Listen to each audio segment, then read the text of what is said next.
بسم اللہ الرحمن الرحیم۔ حضرت علی رضی اللہ تعالیٰ عنہ بیان فرماتے ہیں کہ ایک غلام ان کے پاس آیا اور آ کر کہنے لگا میں مکاتبت سے عاجز آ گیا ہوں، بس میری مدد فرمائیے۔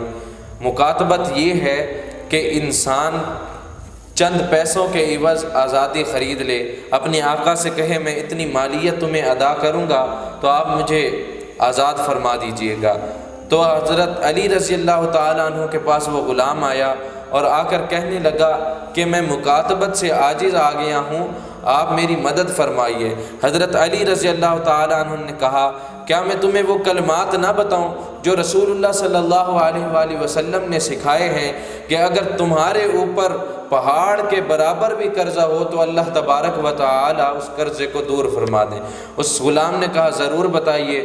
تو حضرت علی رضی اللہ تعالیٰ عنہ نے فرمایا کہ یوں کہہ اللہم اکفنی بحلالک عن حرامک واغننی بفضلک عمن سواک، یعنی اے اللہ تو مجھے کافی ہو جا حلال کے ساتھ حرام سے اور اپنے علاوہ سب سے مجھے بے نیاز کر دے۔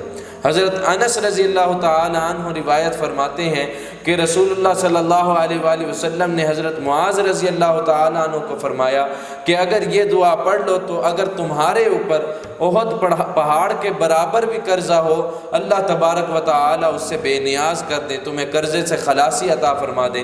وہ دعا کیا ہے؟ اللہم مالک الملک تؤتی الملک من تشاء وتنزع الملک ممن تشاء وتعز من تشاء وتذل من تشاء بیدک الخیر انک علی کل شیء قدیر رحمان الدنیا والآخرہ ورحیمہما تؤتیہما من تشاء وتمنع منہما من تشاء ارحمنی رحمتا تؤتینی بہا عن رحمت من سواک۔ رحمان الدنیا والآخرہ ورحیمہما تؤتیہما من تشاء وتمنع منہما من تشاء ارحمنی رحمتا تغننی بہا عن رحمت من سواک۔ اللہ تبارک و تعالی کے پیارے پیغمبر نے فرمایا اے اللہ ساری بادشاہی تیرے لیے ہے، جس کو چاہے بادشاہی عطا کرتا ہے، جس سے چاہے روک لیتا ہے، جس کو چاہے عزتیں دیتا ہے، جس کو چاہے ذلتیں عطا کرتا ہے۔ تیرے ہاتھ کے اندر ساری کی ساری خیر ہے اور تو ہر چیز کے اوپر قادر ہے۔ دنیا کے اندر بھی رحمان ہے اور آخرت کے اندر بھی رحمان ہے، دنیا کے اندر بھی رحیم ہے اور آخرت کے اندر بھی رحیم ہے۔ جس کو چاہے دنیا میں رحمت عطا کرے اور جس کو چاہے آخرت میں عطا کرے، جس کو چاہے دونوں کے اندر عطا کرے۔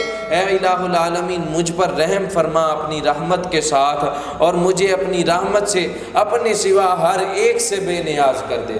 تو اللہ کے نبی نے فرمایا جو اس دعا کو پڑھ لیتا ہے اللہ تبارک و تعالی احد پہاڑ کے برابر بھی اگر قرضہ ہو تو اسے قرضے سے خلاصی عطا فرماتے ہیں۔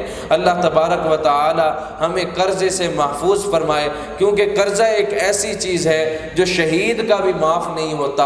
اللہ تبارک و تعالی تمام اعمال معاف کر دیں گے۔ اللہ کے نبی نے فرمایا قرضہ ایسی چیز ہے جو شہید کا بھی معاف نہیں ہوگا۔